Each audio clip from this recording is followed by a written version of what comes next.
Hunter Biden's legal team accusing lawmakers of being obsessed with, quote, attacking the Biden family. In a fiery statement, Hunter's attorney accusing House Republicans of manipulating the damning WhatsApp message. This, as new reports show, the president warned top aides against offering any advice on Hunter's public appearances. Here with reaction, Fox News contributor and host of the David Webb Show on Sirius XM Patriot, David Webb. Rachel. So great to have you. So first, let's talk about the WhatsApp message. They're trying to say Hunter's lawyers are saying, oh, these have been manipulated. They're coming out saying this, trying to discredit the whistleblowers and this information. Well, let's face it. This is normal for the reaction of Biden and his lawyers. They don't attack the content. They go after, is it in a blue bubble or not, that it's been altered, that news organizations are reporting this.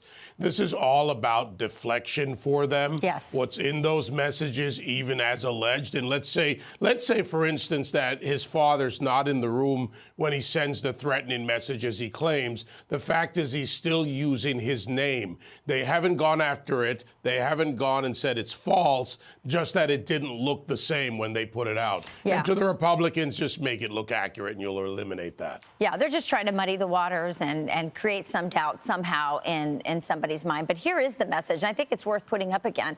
I'm sitting here with my father, and we would like to understand why the commitment has not been fulfilled.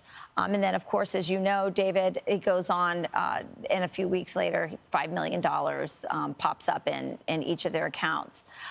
So obviously, really hard to say that this did not happen when $5 million shows up not long after. We're supposed to believe, Rachel, that all this smoke has no fire underneath it. Yeah. I mean, it's not one message. It's a compendium of information from the laptop. It's the fact that they knew 1 year before it was weaponized during the campaign that the information on the laptop was true, that it wasn't a Russia disinformation campaign.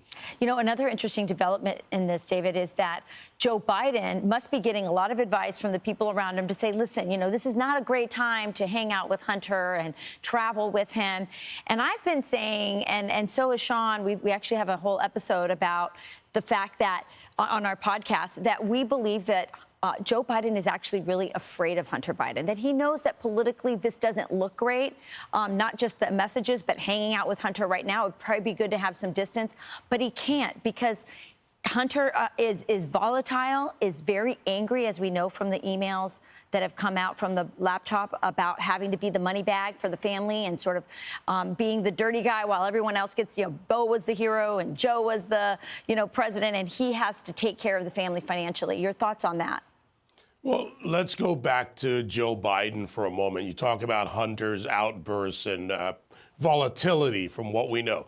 Joe Biden's had the same problem since he's been in the Senate. People who I've worked with Joe Biden in the past that I've known have talked about his volatility, his shouting, that he gets angry, and Hunter no different. But they had a working relationship the way things are now being revealed to the public, where Hunter was the bag man, Joe was the influencer being sold. They were playing this together. And I don't buy this father-son, let's come together, show it, we go to Camp David, come to the state dinner. What it is an attempt to put a front out there that suddenly a father who used his drug addict son as a bag man for foreign deals where he had no expertise at all. Remember, he put him on a plane with him for 15 hours to go to China.